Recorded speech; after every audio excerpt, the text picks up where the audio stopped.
AFCON is complete. Cinderella stories are galore. Your favorites have all lost, unless you're Nigeria or Ivory Coast, in which case your favorites are in the finals. But congratulations to the victors. Cote d'Ivoire now being the 14th host nation to win the AFCON tournament out of 34 editions. And we're here to have our final thoughts about it. So it's myself. We have JD from the We Max It fame. I maxed it already, maxing it everywhere else. We watched a lot of AFCON games. But JD, how are you doing today on this day that we look back on AFCON as a whole? I'm doing great. Hi everyone, thanks for having me. Yes, it was incredible. I got to say you have terrible officiating, which I'm always fighting the referees. Good Mm, players, um, good matches, mhm. surprises. So everything was exceptional. I think this carried on over the World Cup. Just an exceptional tournament, to be honest. Even the Mhm. dramatic scenes of the terror officiating are actually it makes it funny. So yes, I'm here and I'm loving this chopping up because I have a lot of things that I wanted to discuss. Maybe after Mhm. this video I still have something more to say, because I saw a lot of people getting awards and I had questions, so a lot of things, so yeah.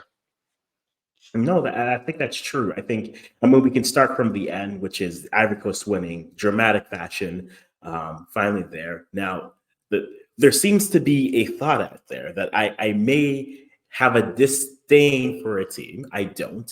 I just think stylistically, sometimes you leave yourself open. I think when we look at Cote d'Ivoire versus Nigeria in the finals, JD's not giving me that look.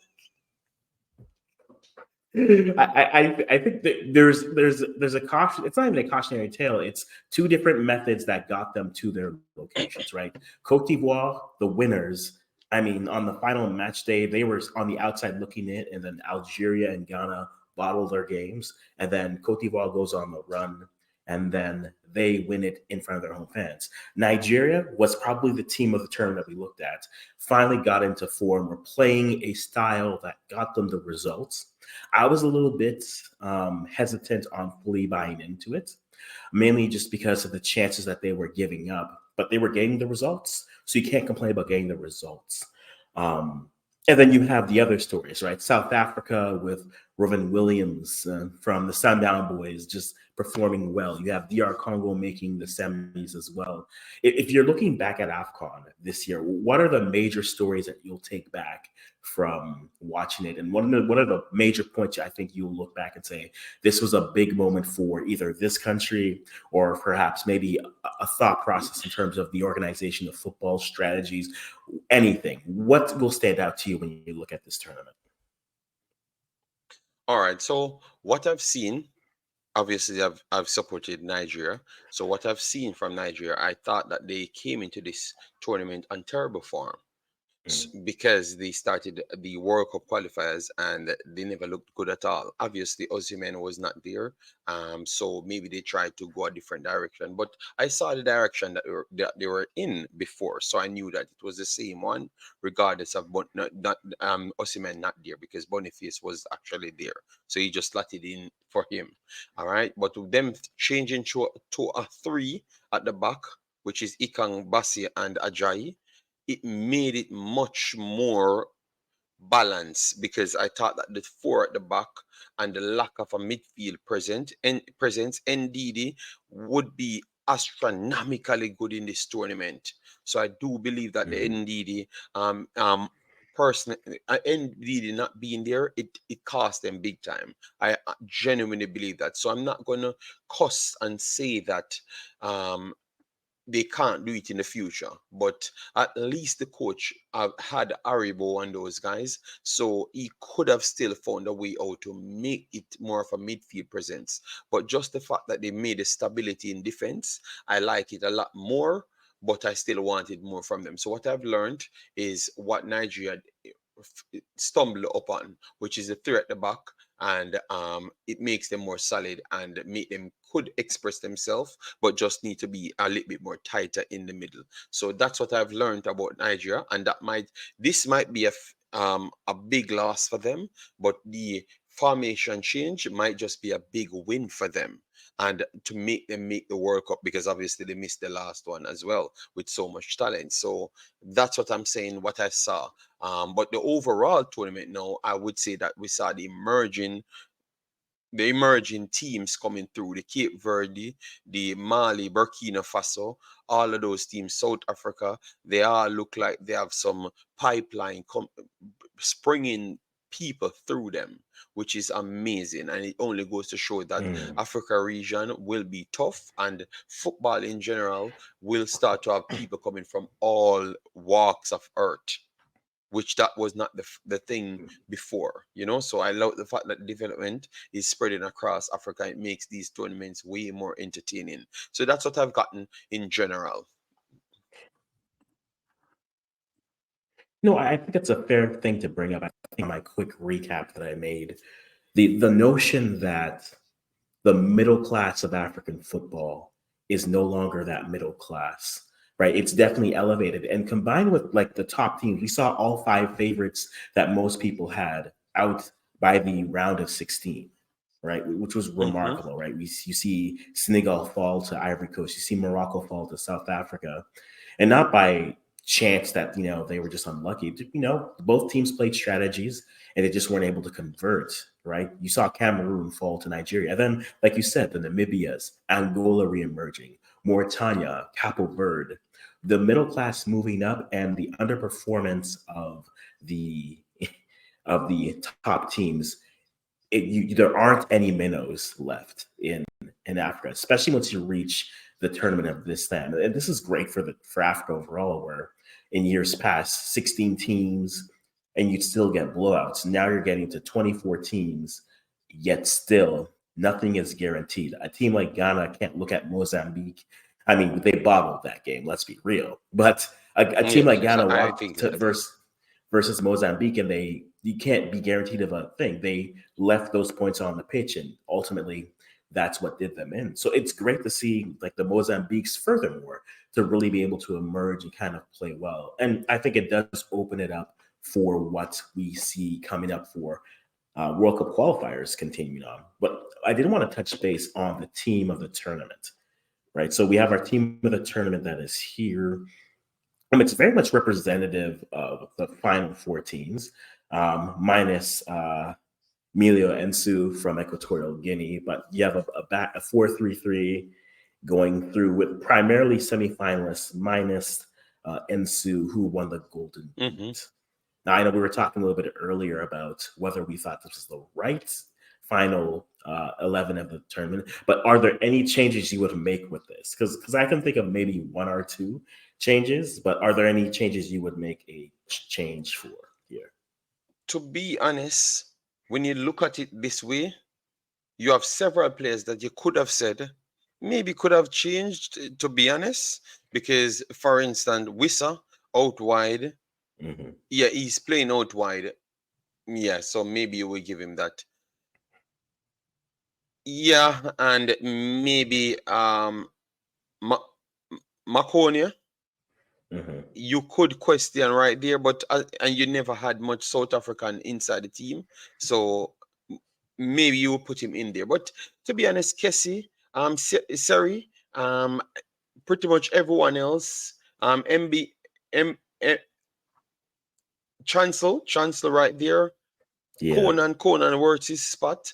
Aina was one of the more attacking driven wing backs them in the tournament. Ikang was one of the best defenders in the entire tournament. And Williams was one of the best goalkeepers until he got beaten out from Stanley. So to be honest, yeah, you had other players that you could have rivaled for positions, but you wouldn't want to put Osimhen out wide to put Ensu in the team. So I think Wissa deserves his place based on where he actually plays. You understand me? Yes. So I'm not gonna beat it so much, but maybe only Maconia. I would say and maybe chancel.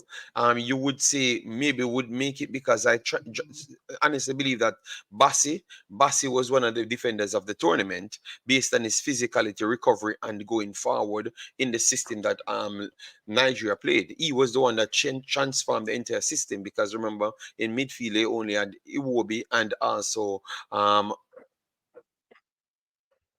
what's his name again? What's his name again? Completely forgot his name. In midfield, so they only had two in midfield. I will remember his name soon. He had two in midfield only, Okay. so he had to make up the numbers, especially when they're coming down the left hand side. So I could question only two players right here, but the rest of them I could see where they do make it. Ensu deserves to make it because I genuinely believe that he dragged this team completely to where they were. To be honest, so Mhm. yeah, and Lookman was the finisher. Finish article in the Nigeria team. So I have not so much big qualms about it. Stanley could have made the best keeper. Um, for Nigeria, I think, because even Nigeria's Okay. final game, he was the one kept them in the game as well. So he could have been it over Williams still, but Williams dragged his team with less talent. So I could see where you could get the favoritism to South Africa, and I can't. I can't complain about it because it's less talented players. So the Mhm. talent should have protected you a little bit more, which that Mhm. should have still said that you're a good goalkeeper. But in voting, I could see where they take Williams over Stanley. Yeah, I think ultimately, if you ask who had a bigger impact, I mean, I think Williams to me had the bigger impact out of there. So I don't have an issue with him going over Stanley. Just even looking at the shots going in, but even if against Williams, that Capo Verde game, I mean, he made great saves in the penalties. He made saves that he's beat. But I mean, a lot of posts were met by Capo Verde in that game, and it's like when you beat the keeper in some cases, but then you don't score the goal. That's more on the shooter than it is the keeper. The keeper can make it difficult, but ultimately the ball placement and things like that. Maybe that's me being harsh. I don't have an issue. I would shout out other players who I think maybe didn't have the numbers but played well.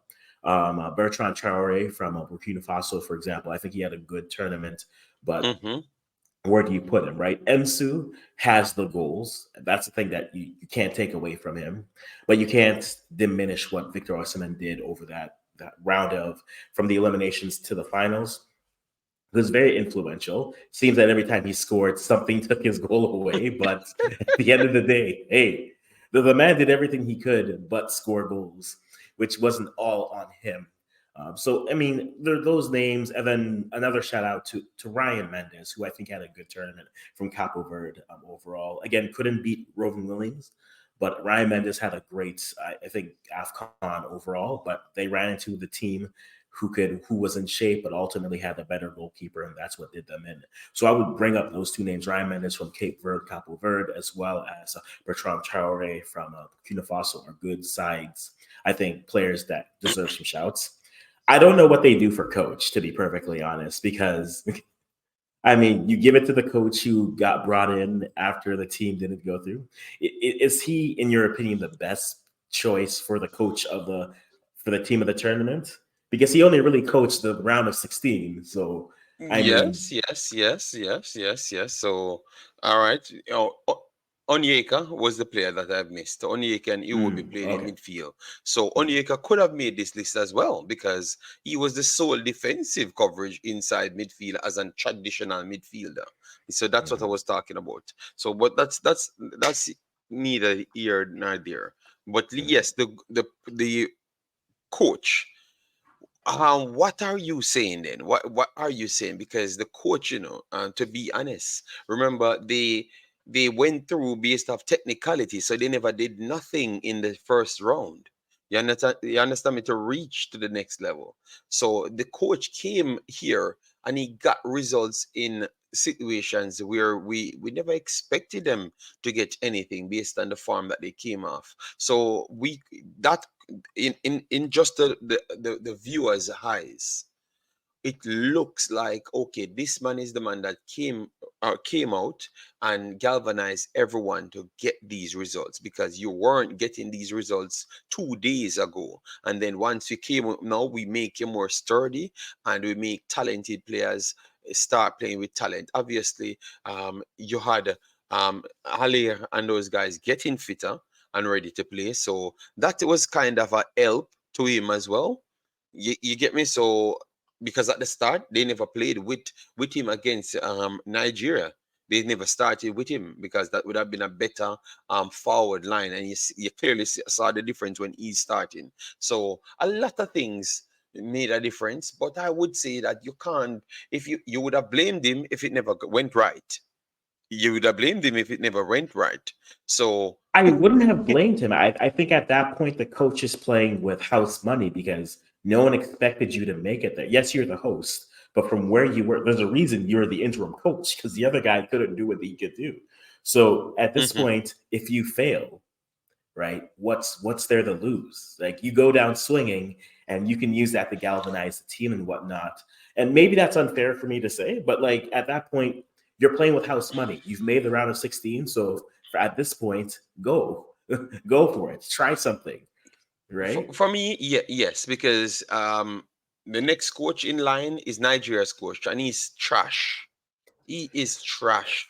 All right. So if it's between those two to get it, I would say I would have to draft up South Africa and give it to South Africa. Then South Africa's coach, he's Belgian, so I guess I'm gonna be biased. So I still maybe I would. Maybe, mm, but I think we would have blamed him. We wouldn't blame him, as what he said, because he's an interim coach. But I still believe that people mhm, he wouldn't get a permanent job, and I think no, he might just get a permanent job. So because of his result, might force him into a permanent job. I think we have to force that best coach on him. All right. mhm. Yes, that's what I would say because I can't use the excuse that he would have gotten beaten, tried in the media. No, he wouldn't. So, but the man doing his job, and we have to give him. I think he deserves it because I can't pinpoint any other coach that coached their way to the finals. Only South Africa, I would say, because South Africa was slightly better than Nigeria as well, and never went through as what they have written. So, to be honest, Mm. South Africa or this interim coach, I would give the award to. To be honest. See, and I understand that. And again, as someone who had no faith in Nigeria making the finals, let alone winning, and they didn't, I understand your frustrations with the coach. I will still say, as much as very high risk, high reward of that was, and I made the comparison, and I think I was talking with my mates that final to me felt like the Euros with Italy and England. If England slash Nigeria scored first, it felt like the tying goal was a matter of fact because they would just sit back versus finishing the game, right? And that's what we said on the live, right? I said if they go to finish the game in the second half, beginning of the second half, they sit better. If they try to sit back, they are just waiting for that goal, and Ivory Coast will try to go in bunches, and they did, and ultimately that's what did them in. That being said, I think Pissarro deserves some credit for getting a team that didn't look good entering the tournament to the finals. Whether we believe that it was sustainable, I did not. He still got the results. Is that you can reward someone, but then still say we can do better. So I think the job he did with the squad, making the change, going from a back three, a back four to a back five, was important. They gave up in the midfield. They still gave up chances, but I think he made enough changes that allowed them to make the finals. The style I didn't like personally, but they got it there. So I will give him his due. I will give him his flowers while also saying, but at the same time, Nigeria, maybe tell him to take the bouquet and pack your bag too, because I Yes, think it's but a that's waste of exactly what I'm going to talent. tell him. Mm, Because if you look at it, listen to what you have just said. He should be credited because he changed his style. He never had much midfielders. So what other style he should true. have been playing? So it's not like you did something because you had 3, 5 midfielders that are solid and they weren't playing good, and you said, all right, then you know what? I saw these two peaking, and maybe I can get more out of my defense, so I'm gonna tweak it Mhm. to a back three. No, you had one midfielder, one deep line midfielder that can put in tackle, one. So the only thing he could have done is facilitate one more deep attacking midfielder that can hold up somewhat in a deeper line, and that's why he end up with Iwobi and Onyeka there. So you never had any other option. And you remember, you're the names that we're calling out: Onyeka and Iwobi in midfield. Then you go over wide. Zedu is the only player and Nigeria team that you could question how he actually plays, but everyone else, Ena on the season, player of the season, Ikang, Ajayi, Bassi is just a next world level player. When he's ready to run up and down, he seems to be talented. Lookman is on the list. Osimhen, we said that he should have been on the list based on what he did. If Ensu never scored so much goals, he would have been on the list. And then over the next side, you have Moses, Chukwueze, Iheanacho, Murphy, Musa.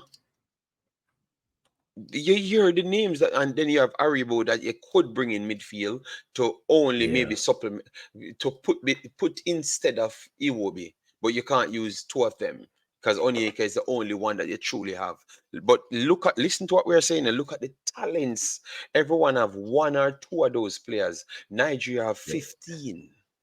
And you're telling me that, you should get some. No, you should not get no credit. You should get some credit to go to your house, to pack up and leave. Yes, you don't Ultimately, no, have but big that's teams true though. It's true, right? And like it's the classic example of, do you get credit for putting out the fire that you started, right?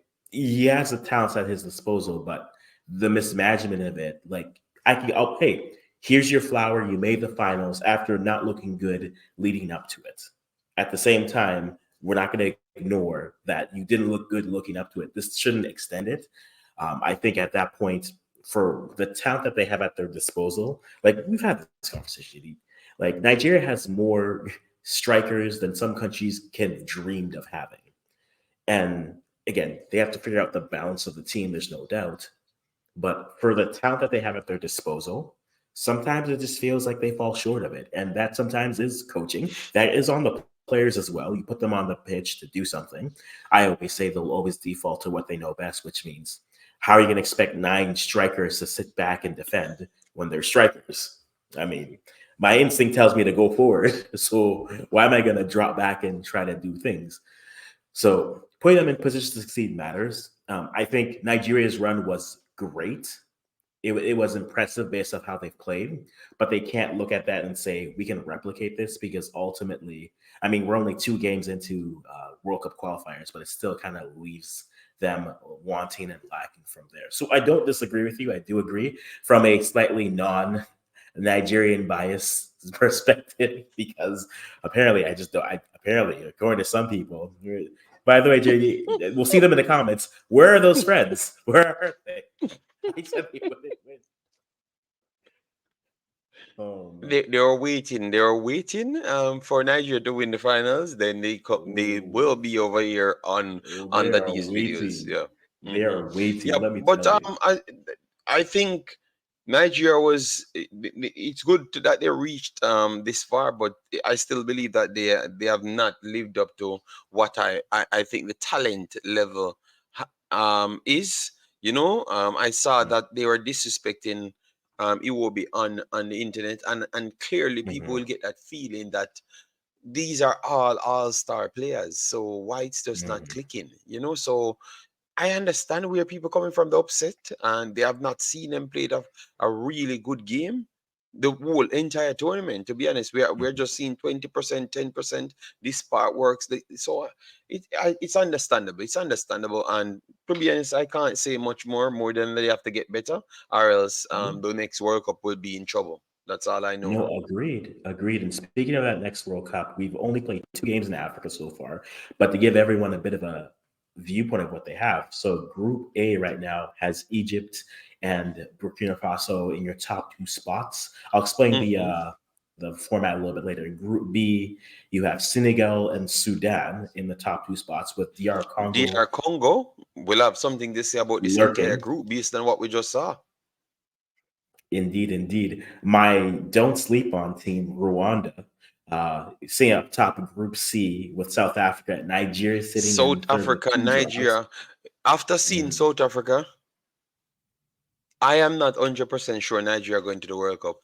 You know, mm, if we don't get NDD back, Rwanda and Rwanda continue to do things, and the good thing is Nigeria have them to play. You know, that's the only mhm. good thing. So Nigeria can alter the way the places that they do reach. You understand me? That is the only good damn thing. But aside from that, you can't. Yeah. Nigeria can still go far, but they have to stop with Rwanda. They have to batter them. You know, Yeah, they batter them. do. And I think Rwanda doesn't play any of the top teams until what, next year? Because I think they Yes, have, yes, yes, yes, yeah. yes. So they, if they can just stay afloat and get a few results here, they'll be fine. So they're an interesting team to keep an eye on. Group D: Cameroon, Cape Verde, Libya, but then you saw Angola have a good run as well. So I think that you can't overlook them in their group. And unfortunately, Eritrea had to drop out for Group E, but you have Morocco, Zambia, who did well, Tanzania, who had a good, decent run at there. Morocco looks like they're sitting all right, so they'll be fine. Group F: Ivory Coast, Gabon, who weren't there. Hmm. We saw Kenya have a good run. The Gambia started off a little bit weak with 2 But don't losses, count them but out. they Don't will, count them out, you know. exactly, they will give teams a tough run. You had Algeria, who got grouped, sitting there with Mozambique with a win already, Botswana, Guinea, Uganda, Somalia. There are sides. There is no easy pathway here. Group Hmm. H: Tunisia, Equatorial Guinea. I think we can't Yeah. sleep on them anymore. No, no, Namibia, no. a good run as well, Yeah. right? And we're going through these groups saying, and then like Group I, Comoros doing Comoros things, Mali, What Madagascar, what we Ghana. saw this Afghan open our eyes up to exactly what will happen for the World Cup qualifiers. That's Mhm, what I believe. Like it really opened those smaller teams that we thought that weren't going to compete. mhm. They are competing at the highest level. So this picking teams to go through, this is not a fluke because they were actually doing No, it in these 2 first games. So they just carried it over from the 2 first games, and I think it's going to continue just like this. So one of these big teams ain't coming out here, but I'm not going to stretch the stream too long. no, no, it's We all are going good. to have to decide all of those things. No, I agree. We are going to have to pick a team like one of these big teams next stream with Yeah, maybe next week. We're going to be working out which one of these big teams not actually coming out to World Cup qualifiers. Like they are agreed. not qualifying. Just No, I watch. agree. Somebody won't qualify. Somebody's getting left home. Someone will be with us as the Ghanaian fans told Uruguayan fans at last World Cup. We'll all be watching from home. Okay, we Yes. will all be on our Somebody couches. will be watching from home. Yes, yes. Yes, But man. yes, Yeah. but agree, just to wrap it up again. So top 4 second place finishers go to the runners up. Those two winners of those 2 matchups head to the Intercontinental Playoff, and they go. So if you don't top your group, you have to be one of the top 4 second place teams to move on. So that's where it gets very interesting. You can kind of see where it breaks down, where Cape Verde, Sudan, Zambia, Botswana, South Africa are sitting on the outside looking in. So AFCON qualifiers are going to be intriguing to And we me. are here to cover it. Believe me, Oh, we are well, here to cover we'll be all here of to them. talk Every about it. window, Yes. we are going to start stretching our platforms. So people make sure to subscribe because Mhm. every window we are going to be here chopping it up. We're going to have some new programs in which we have more people on it, you know, so we'll have some deeper conversation because a lot of these conversations need to be had, you know, and we are here for it. So subscribe, smash the like Mhm. button, share. And we'll do that. JD, do you have any videos or content coming that people should be looking at for you that they can come up Not as and? yet. We are still working on them. Okay, We're still working perfect. on them outside the normal. So we're still working on them. All right. So make sure you guys go follow that. We max it, I max it. If you're looking for that either a little bit of Jamaican content or more of that worldwide content, IMAX and the WeMax will have you covered there. As for me, guys, I got the African content, but we have Gold Cup W coming here in CONCACAF, as well as the under 20 qualifiers. Yep. We'll have a short video on the Canadian roster for that, so we'll talk about that there. But guys, until then, keep your eyes out, turn on notifications, like JD said, subscribe, leave a comment. We'll go from there. We just passed 600, so we're pretty happy for that. And we will continue to go from there and see where it goes. But guys, thank you for stopping by. Let us know in the comments down below, what are your takeaways from AFCON? How does this set up teams for World Cup qualifiers? And until next time, guys, it's been the Kwesi saying bye-bye for now.